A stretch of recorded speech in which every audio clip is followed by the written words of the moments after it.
America ने Iran को एक बार फिर से चारों तरफ से घेरना शुरू कर दिया है। यह बात तो तय है दोस्तों कि आज नहीं तो कल अमेरिका इजराइल ईरान के साथ जंग जरूर करेंगे, क्योंकि पूरी दुनिया के अंदर सिर्फ इकलौता इस वक्त ईरान ही नजर आ रहा है जो अमेरिका और इजराइल को पलटकर जवाब दे रहा है। बाकी सारे देश अमेरिका इजराइल के सामने घुटने टेके हुए हैं। आप कहेंगे चाइना और रशिया तो काफी बड़े दुश्मन हैं अमेरिका इजराइल के और ताकतवर देश भी हैं। दोस्तों, अगर लॉजिकली देखा जाए ना तो चाइना और रशिया जैसे देश अमेरिका के साथ कभी जंग नहीं करेंगे और ना ही अमेरिका इन देशों से जंग करेगा। मुझे तो ऐसा लगता है कि रशिया, चाइना और अमेरिका जैसे देश मिलकर पूरी दुनिया को बेवकूफ बना रहे हैं। जहां एक तरफ अमेरिका तमाम दुनिया के देशों से कहता है कि अगर आपने रशिया का तेल खरीदा तो हम आपके ऊपर 500% टैरिफ लगा देंगे, भारत को भी धमकी देता है। वहीं दूसरी तरफ अमेरिका और रशिया के अधिकारी, अमेरिका रशिया के नेता एक दूसरे से मुलाकात भी करते हैं। चाइना और अमेरिका को एक दूसरे का बहुत बड़ा दुश्मन माना जाता है, लेकिन डोनाल्ड ट्रंप चाइना के राष्ट्रपति से भी मुलाकात कर लेते हैं। दुनिया में ये तीनों देश सबसे ज्यादा परमाणु हथियार रखने वाले देश भी हैं, इसीलिए ये तीनों देश आपस में कभी लड़ाई नहीं करेंगे, लेकिन पूरी दुनिया को लड़ाई में उलझाए रखेंगे। अमेरिका मिडिल ईस्ट में काफी लंबे वक्त से अपने पैर पसारे हुए है।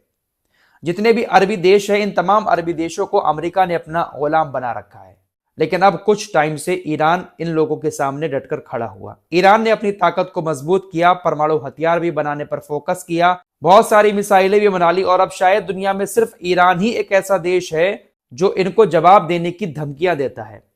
ईरान ही एक ऐसा देश है जो अमेरिका से कहता है कि अगर आप हमारे ऊपर हमला करेंगे तो हम आपके ऊपर जबरदस्त हमला करेंगे। मिडिल ईस्ट के बाकी किसी भी देश में ऐसी हिम्मत नहीं है जो इन लोगों को जवाब दे सके। फिलहाल बड़ी खबर यह है कि अमेरिका ने एक बार फिर से मिडिल ईस्ट के अंदर ईरान को चारों तरफ से घेरना शुरू कर दिया है और अगर थोड़ी सी भी चिंगारी उठती है तो इस बार अमेरिका हमला बड़ा करेगा। दरअसल खबरें ऐसी आ रही हैं कि अमेरिकी नौसेना का जो सबसे ताकतवर विमान वाहक पोत है, जिसका नाम यूएसएस अब्राहम लिंकन है, वो मिडिल ईस्ट के अंदर पहुंच चुका है।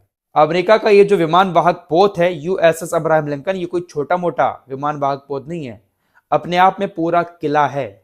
सैकड़ों विमान इसके ऊपर एक बार में खड़े रह सकते हैं। सैकड़ों मिसाइलों को लेकर, सैकड़ों हथियारों को लेकर सिर्फ 10 दिन का सफर करके अब्राहम लिंकन मिडिल ईस्ट में तैनात हो चुका है। अमेरिका का ये विमान वाहक पोत अपने ऊपर अमेरिका के तमाम बड़े बड़े लड़ाकू विमानों को लेकर समुद्र में तैरता रहता है। पूरा का पूरा किला है। सैकड़ों ताकतवर लड़ाकू विमान इसके ऊपर लैंड होते हैं और वहीं से टेक ऑफ करते हैं। इसीलिए इसको काफी ताकतवर माना जाता है कि यह समुद्र के किसी भी कोने में पहुंचकर किसी भी देश के खिलाफ अपने मिशन को अंजाम दे सकता है, क्योंकि लड़ाकू विमान समुद्र में तो लैंड कर नहीं सकते, इसलिए ऐसे विमान वाहक पोत होते हैं समुद्र के अंदर। लेकिन अमेरिका का ये काफी ताकतवर विमान वाहक पोत माना जाता है। अमेरिकी नौसेना ने अपने इस विमान वाहक पोत को समुद्र में ऐसी जगह पर खड़ा किया है कि अगर वहां से मिसाइलें फायर की जाती हैं तो ईरान के किसी भी कोने में वो जाकर गिर सकती हैं। तो इस तरह से अमेरिका ने समुद्र के जरिए ईरान को घेरने की कोशिश की है। हवाई ताकत मजबूत करने के लिए अमेरिका ने अरबी देशों का सहारा लिया है।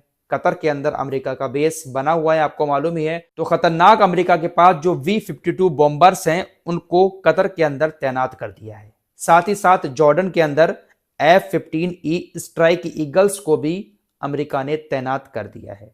तो समुद्र में भी अपनी ताकत को मजबूत किया है और हवाई ताकत को भी अमेरिका मजबूत कर रहा है। ये सारी बातें इस बात की तरफ इशारा कर रही हैं कि अमेरिका ईरान को पूरी तरह से रोकने की कोशिश कर रहा है।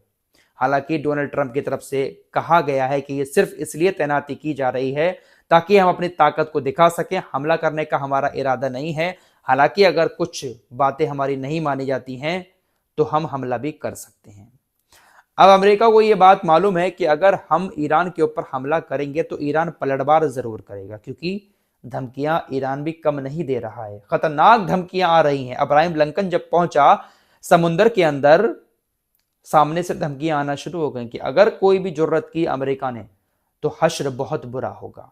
बाकायदा एक खतरनाक मेन चौराहे पर तेहरान के अंदर पोस्टर भी लगाया गया है, जहां पर तमाम विमान वाहक पोत पर खड़े हुए लड़ाकू विमानों को जलता हुआ दिखाया गया है। बहुत सारे सैनिक इधर उधर बिखरे पड़े हैं, अमेरिका के झंडे के साथ खून की एक धारा बह रही है। इस तरह का एक पोस्टर लगाया गया और धमकियां दी गई हैं कि आप अगर हमारे ऊपर हमला करेंगे तो खतरनाक जवाब आपको दिया जाएगा। अमेरिका को यह बात मालूम है, इसलिए अमेरिका एयर डिफेंस सिस्टम को भी मजबूत कर रहा है। अमेरिका ने मिडिल ईस्ट में अपने सैन्य बेस बचाने के लिए, अपने विमान वाहक पोत यूएसएस अब्राहम लिंकन को बचाने के लिए थार्ड और पैट्रियट, जो अमेरिका का सबसे ताकतवर एयर डिफेंस सिस्टम है, उसका जाल बिछा दिया है।